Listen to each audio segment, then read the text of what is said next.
Amen. And then Yamia said, or dear Meso, I can't hold you. Nay, and the baby say, when Yamia Quenya and I know Baby Cho and Uncle Pastor. Now, me, I make us say a friend evangelist, comfort, chase a bed. Now, my boy for so the Pastor Emmanuel Chumesi. And when you put more the assembly for your home associate and a month.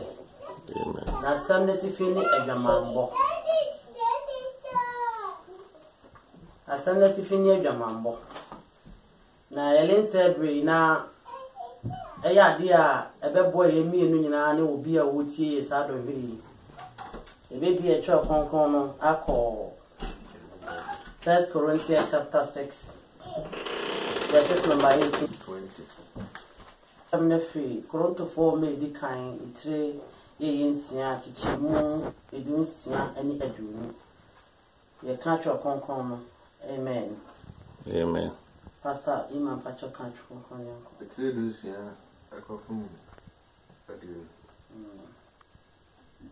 And I say, when we said, dear, or then a whole pop with our mother. Now, on no, I am one of the Abaco, if we say, or can say a woman, Benny, a one baco. And the ordinary who bought a radin, no yet one baco. Munyani a jamambo. Bonibiara unipa yet. Bonibia unipa yet. Ni pedium, a dear. Or bought a jamano dear. Or yet on water ni pedia boni. And I say, when himself munipedia on your coupon, a woman. And when you're free on your coupon, I saw it dying. Not one more. Our tomo about no tomo boarding into Monsieur on your coupon and Munyam Munipedium. Amen. Amen. And on your coupon, Simia, a move ye. So I was say, and Cassa me, Nipedia so to me, any pedia when your coupon sorry than any or butter a young man, Bohon. Was said and Cassa Nipedia, sans any pedian when your coupon sorry than a soft for Pastor Chum and me, you know. Bible ya de be a dani day and me need a whole pan who do a befaswa, even until cream. Bible me as I say, your butter your mamma homo or sell on Cassa Nipedia. Inti we ade asese nyina yesuane hu se adwamambo ayade onyankopon achiwade ayade ade nsunsu aso bebre ni time be na onyankopon tem to nyada fo awuche ne se ne asem no ame hu ne ne no wo se ani padua eye nhye ema Kristo Yesu eye nhye ema onyankopon awo ye tibi onyankopon da na ne kuredi na ni monyamadi inti ebeya mamnu mienu se beti se betwe ho free adwamambo ahodo nyina ho ye de onyankopon ase I want to ask some new credit or the Adomian. Your best near co Hebrew. A beco Hebrew. A bamia who near my whole dry says ye near tree who feel your mamma who doing in our house. The son said your mambo and your coupon at you what dear Cassia, ye and fata when you pass or then a home about your mambo. And for 2 when you pass over Beguni Pedian who fin a man share I would do a shiny Pedian so. The best be a chop on corner call Hebrew for my Italian and Sanchi Moon 9.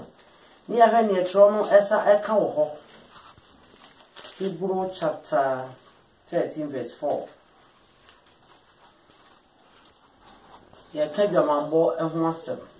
Eti some a mambo. Hebrew chapter 13. Hebrew chapter 13 verses 4. Let's see. Uni awarini. Adiye omu aware ampa ho fi if say nyamamo ne aware say for die onyankopon bebu won aten. Amen. Amen. E don twedi ampo nyankopon ase. Wose ye ni aware ni mi emu ya aware ampa ho fi.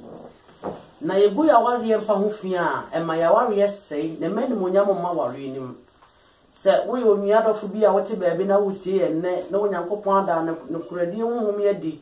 Ne ye ne wo chasem ya ebeye enigye ene ahohoro amaye se ubeti asem no waye ne yefo ne so bata adwamambo tumi bia ho a ene ye nkwaje bre ema wo se ubeti asem na wade wo free sa adwamambo tumi no ho oba warefo a wutie obema warefo a wutie ene ye nkwaje breson ko onyankopon na masemi so di nchirimu akese ama ye nyina se obi biara a obata dwamammo ho no gu na ware mpamo fin obarima oba a wutie ye ne ya semi yefo na nye ne tiefo keke hu se de akwa wodo bebre wo ho a onyankopon efa de asotwe ma wona obodwaman sa se nipadua no ye onyankopon asorodan se ne korontofo ma ne miedi ka ehunu ye se nipadua onyankopon asorodan na ne obata dwamammo ho no onyankopon so ese no onua bafo wotie ye ne awiafen onyame de sa akwanya ya maye se yebetimi ade ye ho afiri bone a ye dwamambo esuomu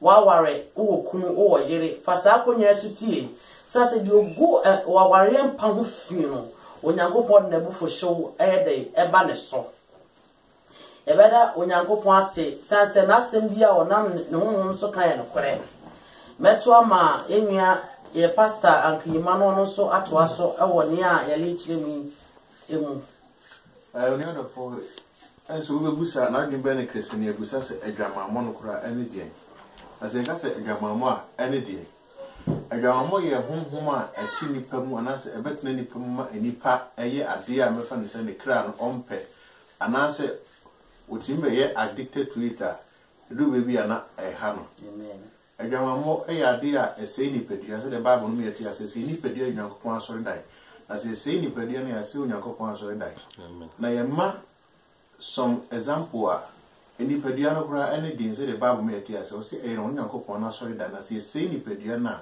ya se wonu nyankopon asori dai amen enti nipadua no eye nyankopon asori dai na ne se nyankopon hu mutimu de eni kwa se ye se nipadua no mu ye se na onyankopon asori dai na ya se amen enti ebe ya hwe ye se betu ya na mo sisi yie ni ahwe ya hu yie ebe hu se nipadua no hu hia mo onyankopon ne fa nipadua ne mafokubra esanse wo se nia wogu aware mpa ho fie no onyankopon de na so twen na timo beba ne so eti se wo che ho na ne se onyankopon am ye nyina kwanya ne ye hya asem ya fa kwa wodo yi so na twe ho fie adwamamma wodo a wodi gu mpa ho fie no ye esa waware no adwamamma wodo bo no fa no mu na eti wabrabo mu a enti wo fa okunachi wo fa oyerachi na wo gu nia maka onyankopon aka wo no mu mienu no kuru mienu abom za ba ko fo ma no